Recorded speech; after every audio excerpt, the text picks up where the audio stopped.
my job is an easy one, and that's to engage this incredible group. And from that reception, I can tell there's a lot of Fiddler fans here. Joel's sick of hearing me say this, but you know, it really changed my life at 12 at the Majestic Theater to see Fiddler change the trajectory of everything I was interested in. And 50 years later, to see the unbelievable production that he's put together with this group is sort of extraordinary, to see just how rich and layered.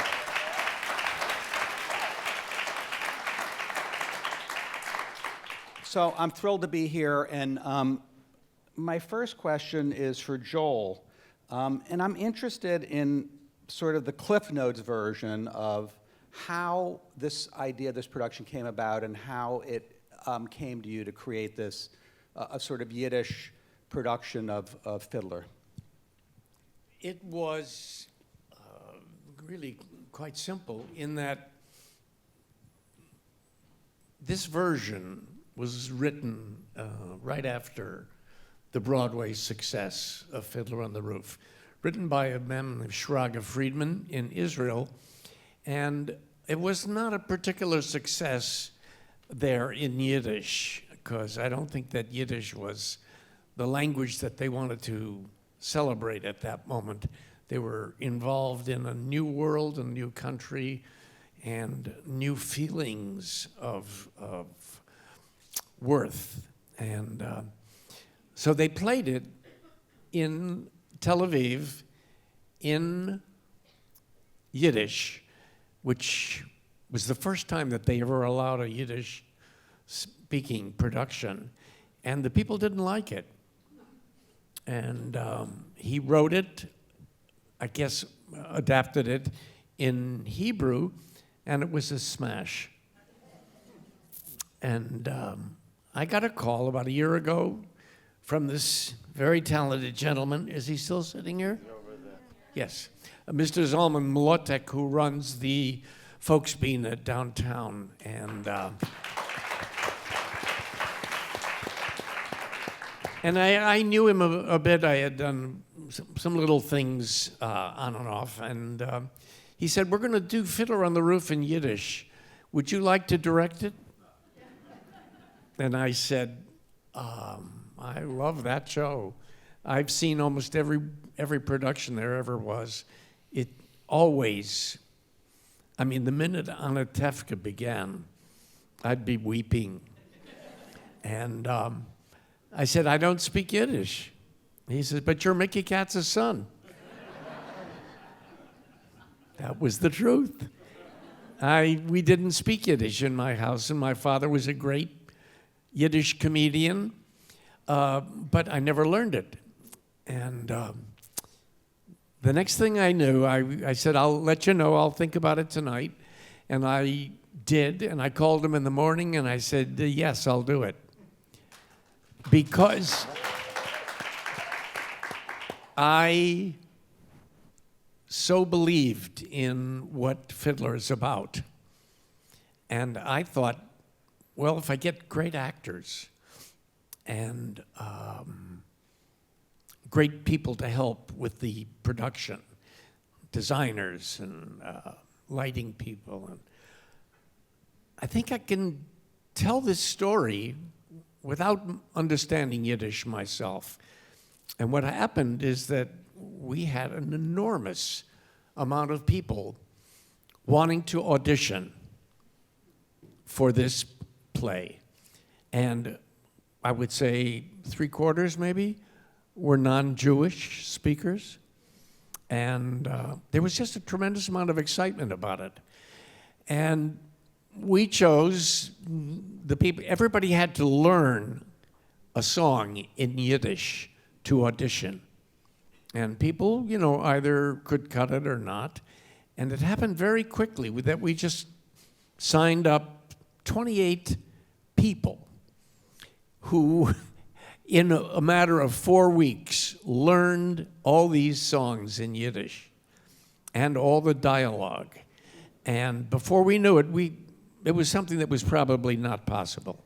Let me ask a question, Joel, about that, because I know, Steven, you grew up knowing some Yiddish in Texas. Abyssal Yiddish. That's an oxymoron, isn't it? What, Yiddish Right. in Texas or Yes. Abyssal in Yiddish, which is... What made you learn it then, and what was it like relearning it in the really incredible performance you give now? Thank you. I did not learn it then. Growing up in the small town of Lubbock, Texas, I like to compare it to a shtetl because there were 100 Jewish families there, and we were a tight little circle, and I would go every Friday night to my grandfather's house for Shabbos meal, and I would hear him chant the Kiddush. And my grandparents would speak Yiddish as a way to obscure what they were talking about. So, I mean, that's not, that happens a lot. And so I had heard the Yiddish, but I could not speak Yiddish. And then I was bar mitzvahed in Lubbock, Texas, and I just knew in my heart of hearts that I never wanted to lose my knowledge of the Hebrew letters, and I wanted to retain that. And so later in my adult life, my brother and I, Joseph Skybell, the novelist, I just want to give a shout out to him. We decided that we would try and learn Yiddish by ourselves over the phone, and that took us only so far. And then one summer I was doing, I happened to be doing Wicked in Chicago, and I had some daytime. So I contacted Northwestern and said, could I please audit a Yiddish class there, and as it turned out, at that time, they were going to have the class, and then they didn't have a high enough enrollment to run the class, so the professor, Chana Fagel Turtletoib, who was the Yiddish teacher, yes, offered to teach me privately in her home. So I did have a summer of weekly Yiddish lessons in 2006, so jump to this production where I was one of the people saying, please see me for this production. I just want to be seen for this production. I said, and so please tell them, one, I have worked with Joel Grey once before, and two, I speak Yiddish. So one was true, two was really not true. But it really was. Does Joel know that, or is that the first He time you fooled heard this? me. No, Joel knows that. But then the Folksbiene, I mean, so you did have, again, you had to audition, and they sent you a tape of everything you needed to learn for the audition, and on the sheet it said, do yourself a favor, do us a favor, listen to the tapes. You know, so they really were they weren't fooling about, you've got to be able to pass for a Yiddish speaker, otherwise we're not even going to consider you. And so, so I did that, and they really whipped us into Yiddish speakers in short order. And every day I would come into rehearsal, and I would hear Jackie spouting all the Yiddish, and Fruma Sarah, the first day we did The Dream, was singing all this Yiddish, and I'm like, we got to bring it because everybody's speaking Yiddish here, you know. But that really is my story with my relationship to Yiddish. And even now downtown, people would come to me after the show and start rattling off in Yiddish to me. And I would have to apologetically say that I'm just a hired gun and I don't really speak it. But of course, I've picked up some Yiddish on the way now, Zalman, right? But I can't really say I speak Yiddish even today. So, Jackie, I have a question for you.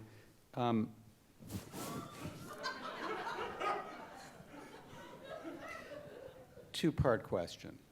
So, I know you, and most people know you as comedy. And Fiddler got a lot of very poignant, funny moments, but I don't think the role is, it's certainly many things other than comedy. And I also thought about the show is so much about the kind of tradition where the papas make the decisions and where but it feels like you bring a kind of gravitas to the role. And I'm curious about what that journey was like for you, is not doing something that's pure comedy and in a different language.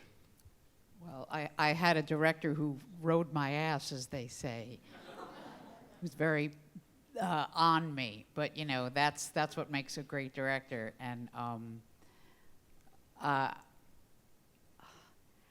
especially now this last scene where I leave for Israel, and it just became this very poignant, dramatic moment. And Joel was like, I really think there's something here. We can expound upon it. She's sick. She's frightened. She's scared. She doesn't have, and, I treat everything up. Yeah. But I hate to say it. He's right. He's always right. And I was told both by Joel and by the director of a Broadway production that I auditioned for and miserably failed, that Yente's really a businesswoman, and it's so rare in that time to not have children. I mean, it's just an extraordinary, unique character in that way. And you can feel the audience in that moment wondering what your journey is going to be when you leave. It's very clear. Yeah, I don't know myself, so I'm glad it's clear to somebody. And so the comedy part, you found your way into that? Yeah, the comedy parts it's always the easiest way for me to do, but I very early on, before we went into rehearsal, I remember Joel was really, I want to talk to you about something, and I know what this is going to be. And so, he said, it was just very simple. He thought for a while, and he just said 2 words, she's not. And I said, don't worry, I won't be the shtetl clown. And so we just had an understanding that to go for the truth and everything. Jennifer, a question for you, having done it in 2004 and now doing it again in 2 different languages, any sort of observations about how the pieces deepened or changed, or new observations about it? Yeah, it helped knowing the show pretty well, I think, going into it and learning the Yiddish. But I've always been such a fan of the Sholem Aleichem stories, and I remember getting the audition notice and thinking this was just the coolest idea ever to do this show in Yiddish, and I couldn't wait to audition for it. But I do think it does add this deeper meaning to it. It's like you really do feel yourself transported to this little village in 1905 Russia, and it really has added so much more meaning to the show for me, and I think most. And of course, we're living in this time of so much discussion of immigration and being homeless and being not welcome, that I think everybody identifies with our show in a deeper way than they might have 20 years ago. More so than you probably thought when it began. And the fact that I think, I'm not sure, but I think we have at least half of our company is not Jewish, and they speak perfect Yiddish, and nobody asks who does or who doesn't, or who is or who isn't. Everybody is committed. In the form of a little bit of a segue, tell me about the meaning of the song, Do You Love Me? What are your thoughts about the meaning of that song? I think there's been talk about love throughout that point in the show. It's love, and it's just something that I don't think Golda has ever thought about. It's never come up. Their lives are so busy, go, and then there's this moment, and he asks her, and then there's the journey of the song. But I think it's a moment to really take the time to answer and to look back at their whole lives, their whole relationship from day one, and what that is. Yeah, I mean, And they're so vulnerable in that moment that they're saying things to each other that they've never said before. Yeah. Yeah, and Joel, so much bad stuff has happened. Yeah. They're so at a loss with losing their children and with the Russians and the threat Yeah. that all of a sudden they have to confront. Maybe they'll be alone together. Right. Mm-hmm. I will say, working on this number especially, the entire musical, Joel's lens of how he saw the musical and what it could be, and in a way that perhaps had never really been unearthed the way hopefully we are doing it. But Do You Love Me is a real perfect example because he had such clear ideas about what it was. And for anyone who knows the musical, and I don't, I'm curious to know how many of you have seen our Yiddish version. Oh, wow. Not So- many.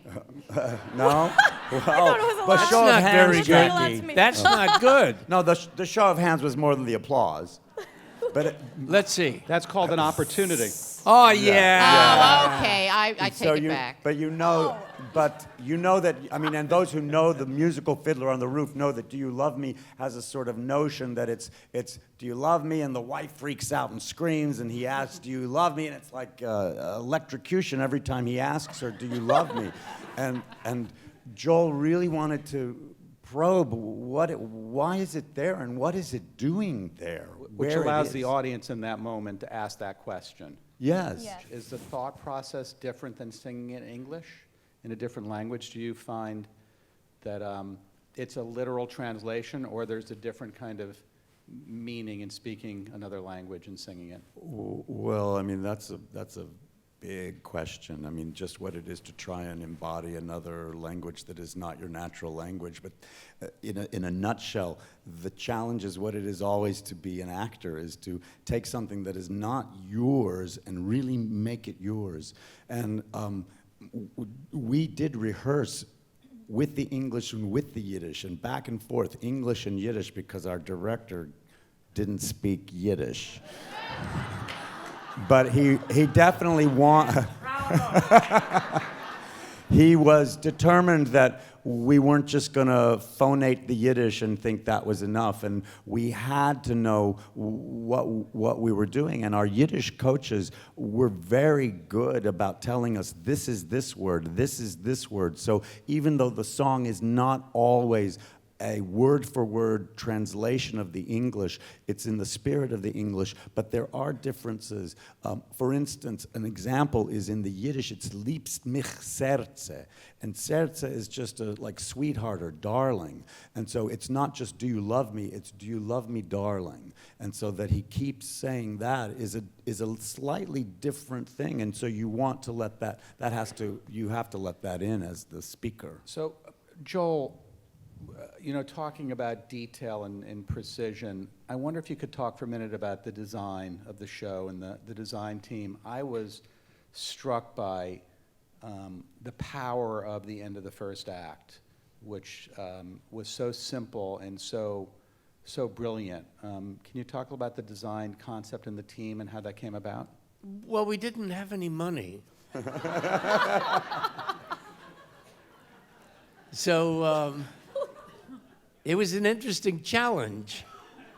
And I called upon some friends of mine that I'd worked with before to come and play with me, because we thought this was just a summer adventure, and a real adventure. But of the $1 you had, you used 75 cents for the end of that first act. Yes, we got a lot of paper. And so, can you talk about the concept of that emotionally? Because I think it's one of those design moves that feels so organic. Well, we wanted to refer to the paper of the Torah, and so their paper became the overriding design center, and somehow we thought that this is something that could be taken down, and we could travel, and we were all going to be like traveling actors telling a story. And this was just a wonderful idea that Beowulf Borat had, and I concurred with him immediately. And then we hired or asked to join us Ann Hould Ward, who had such an interesting idea about the way people were dressed. And it was sort of a mix of period and contemporary and Williamsburg, and it was everything. And then Peter Kazarovsky came down and had like 6 lights to do the whole thing. and he struggled, and I was no help. I just couldn't, but he made it beautiful anyway. And then when we got to move uptown to this theater that had great stuff, he just made it so beautiful. Was that what you wanted to know? It is, yeah. Jackie, a question for you. So I loved the show when I saw it. I went back and re-looked at the reviews and thinking about this, and one of the things it was singled out for, that's authenticity. Clear. And having been in it now 8 months, do you find a different experience now 8 months later in doing the same piece, and how you engage in it? Does that get different, or? I find that there's more comfort, and yet there's more challenge. There's more challenge because of the repetition, but there's more comfort going into it and having done that so much. And I have like such a giving partner in Jennifer that it never gets tired. I know I'll always be able to count on Jennifer to be so giving, and it just whenever I'm feeling tired, I look at that beautiful parchment with that word Torah in Hebrew, and it's just all, it's everything. It's such a pure thing, and it's so dealing with the language of my mother and my grandparents, and there's just a purity about it and a beauty that'll never leave. And I'm no angel. I'm like, get me out of here already, sometimes, like every actor does, but it always comes back. It's really in my like our Yiddish teacher I'm says, not sure it's in my Steven notes. thinks every Excuse me, actor does how that. do you really feel?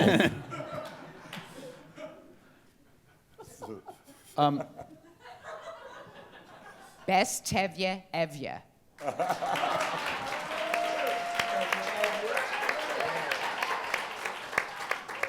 Tevye, I have a question for you. Yes. You've talked about the comparison of Yiddish and Shakespeare, I believe. Mm-hmm. And I'd love to hear a little bit about that and what your thoughts are. Well, it's similar. There are two aspects that are similar for me. And one I already have addressed, which is just to say Shakespeare's English is not our 2019 English, and yet there is a way, and the places where I teach, Yale School of Drama, NYU, will be very happy to have a plug as well, because I do teach Shakespeare there. But you, as a Shakespeare actor, you have to, again, understand so deeply what you're saying that you can let any kind of curiosities in the English not be a stumbling block for an audience to go heart to heart with you, or even head to head.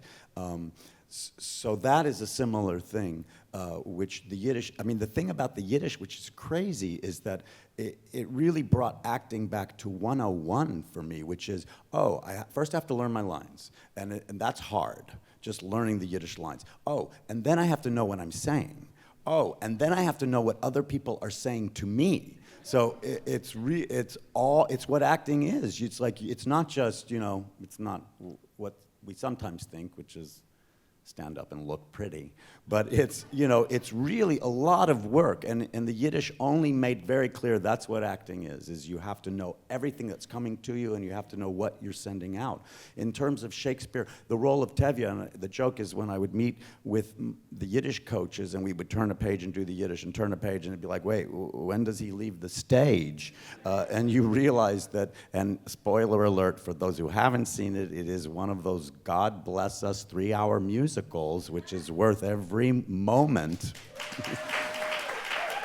But it is a hefty evening, like a Shakespeare play, and the role of Tevye experiences as much as some of the great Shakespearean roles, in that it's got humor, it's got pathos, it's got tragedy, and fire as well. And so, get me out of here, right, Jackie?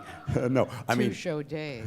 2 show days, right. Someone once did say to me, how do you feel after now you've been speaking for 6 hours straight? And when that was said to me, I was like, get me out of here. But, it's a joy.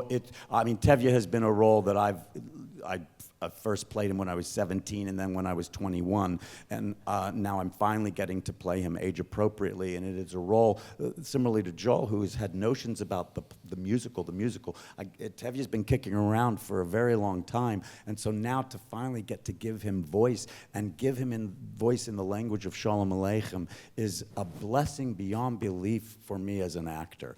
And for the audience. well, thank you.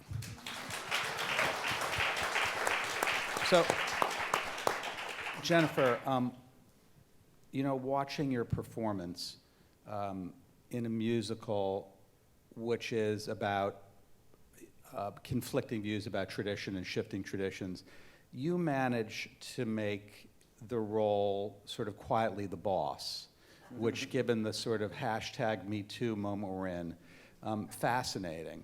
And I'm wondering how you go about how you go about it internally in the sort of tricky business of having that gravitas to make ultimately that role have that weight and presence.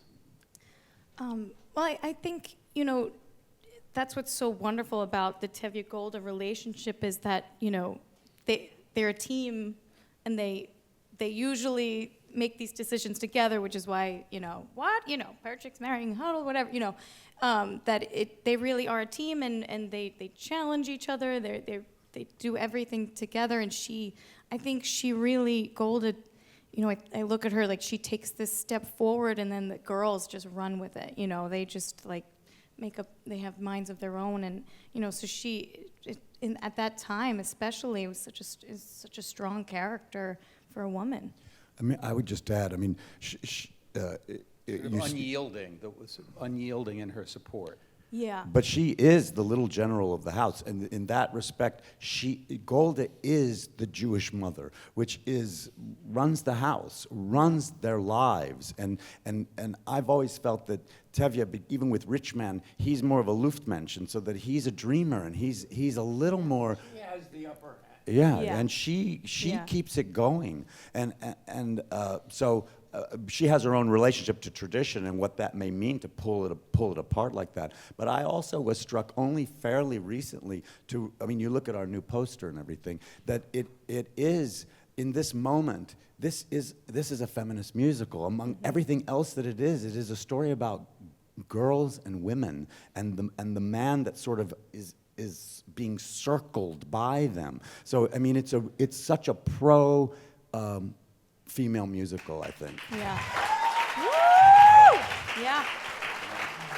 Our director was relentless with Jen also. She's like forgetting it like it was childbirth. What? I mean, he just beating you into louder, stronger. She's stronger. Yeah. She's running the house, Yeah. Yeah. Because Jen in All life is for like, good. okay. Me. Yeah.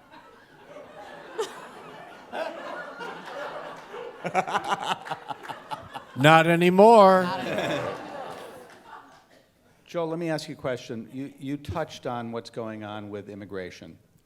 And I was thinking, one way you could look at this is the show is newly relevant in a way it hasn't been. Or you could look at 50 years later like a great piece of art. It's perennially relevant, that it finds its way. Any thoughts about, because every production I've seen feels like it has this kind of newfound power. And it feels like that's something, art is able to do is find its relevance in new audiences. Well, it's on the news every single morning into the night. These issues of immigration and children being caged. I mean, the things that we really just, at least I can't even imagine is happening in a world where so many other people have a decent life, but the horrors going on in the rest of the globe are just, you can't believe them. But not only the rest of the globe, because while we were performing downtown is when the shootings happened at the Tree of Life Synagogue in Pittsburgh, and we were able, with some fundraising that we were already doing for Broadway Cares, raise $15,000 to send to that synagogue and to the victims. And so again, the moment in Richmond when Tevye says that if he had all the money in the world, he would then have time, and that means he could go to shul. That after that horror, it took on a deeper meaning, because obviously Tevye thinks that's my safe place. That would be my safe place. And so we've seen it even in New Zealand, but we also have seen it in Pittsburgh, that it is global, but it also is right back now in our backyard. And I do feel when I first experienced Fiddler on the Roof, I've said this before, but in the 70s, the inherent message was, Tevye, you're gonna be okay, you're going to America, and you're gonna probably make a lot of money, and you're gonna have grandchildren like me. And so it's gonna be a win-win. But because of the circular way of life, what was maybe felt solid and secure has not felt that way globally, but also in our country. And so that is an aspect of the musical that I think has only deepened with the passage of time. Modern day pogroms. Exactly. Terrorist attacks. For Jews and for non-Jews. I mean, that is, I think, why it's such a specific Jewish story in Yiddish that we're telling. People, non-Jews, are coming to our musical and being able to identify. Has it been a challenge to get an audience to come see a musical in Yiddish? Was that something that at the beginning was a challenge? I would have thought so. I mean, we never thought it could be. It's a kind of a brave, big, bold idea. Yeah, but it belonged where it began, and that made sense. Yeah. But the fact that it has been celebrated by non-Jews and by the general theater-going public as something that they own too. They join us in that and make their own references that are similar. So this audience has a bunch of questions, which I have here, and I'm going to save the really rude ones for something else. For me. Jackie and I will talk about those afterwards. First one is to Joel. Do you miss being on stage? Not a bit. You don't believe it. And would you sing a little something for us? He said no. Yusel? Not a note.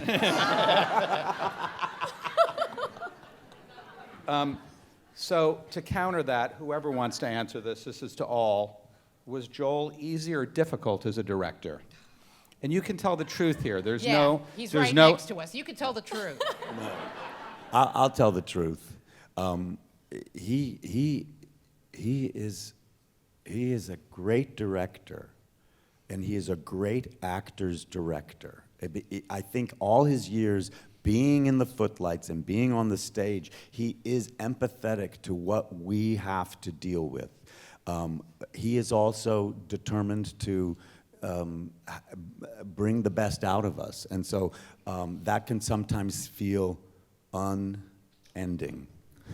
I mean, he loves to work, and he loves the theater.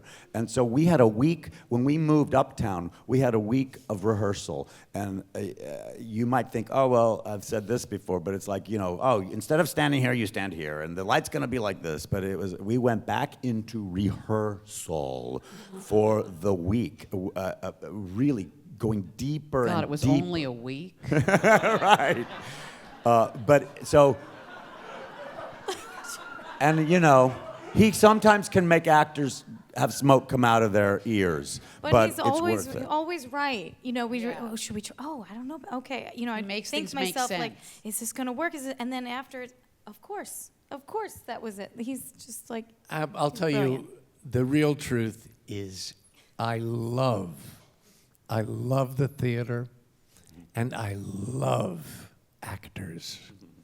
And I'm so grateful to ever be able to make a moment work for them that they're struggling with, or I see something that's going to give them great pleasure. And that's just amazing. So I love this question to follow up. Someone asked to all, can you tell us your favorite moment on stage in the show for each of you? Mine's the dream, I think. I have so much fun. It's so much fun to get scared every night. Jodie Snyder, who plays Fruma Sarah, is amazing. It's so much fun. It's just such a fun number, and it's, you know, and it's just a fun bit of levity that I love, and we have fun. Yeah, it is a lot of fun. I'll just answer probably in a not expected way. And I actually just got a note today about it from our stage manager, Kat West. I want to give her a shout out because she is the best stage manager, East, West, North, and South. Yes. But the moment is the beginning of the second act, which I love, which is Tevye comes out, and it's written in a way that sort of feels very kind of expositional. He's talking to God. Seidel and Motel have been married 2 months now. And I thought, well, why is Tevye telling God that? Like, God knows that. And so, it always occurred to me that since the events of the end of Act 1, Tevye and God have not really been so chummy. And so that the beginning of the second act is really Tevye saying, am I going to talk to God again? And so it's a very quiet, still moment, but I just love it because and then he does talk to God, and what he really wants to ask God is, can you please give my son-in-law a sewing machine? And so to me, it's just such a beautiful moment that you could miss it if you but it's in the Broadway version, it's there. And it is one of my favorite moments, but I'm not gonna have it be as long as it has been because that's the note I got. Jackie, how about you? I think when I'm peddling 2 little boys to the Golda's 2 youngest daughters. But any moment I'm on stage talking is my favorite moment. How about listening? What? Joel, is there a favorite moment for you in watching the show?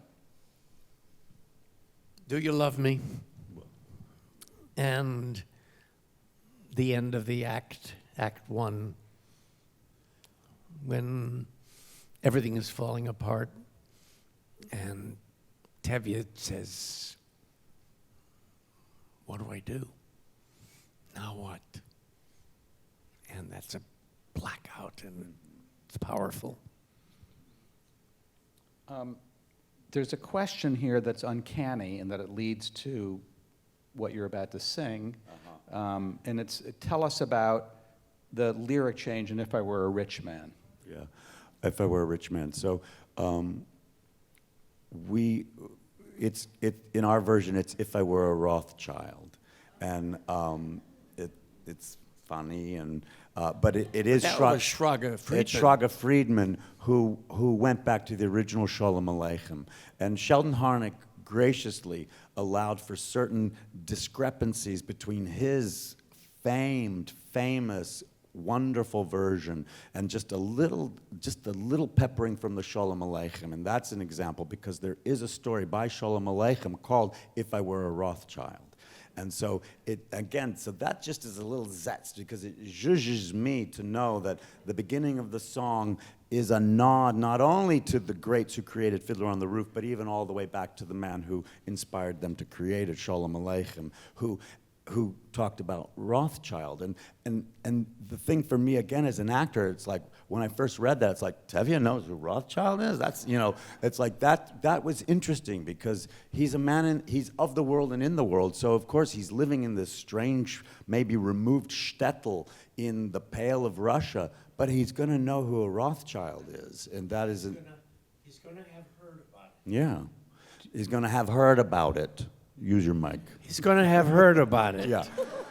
Is that better? Yeah. If you haven't seen this production, you have to see it. If you've seen it again. See it again. It's inspiring. Fiddler nyc.com.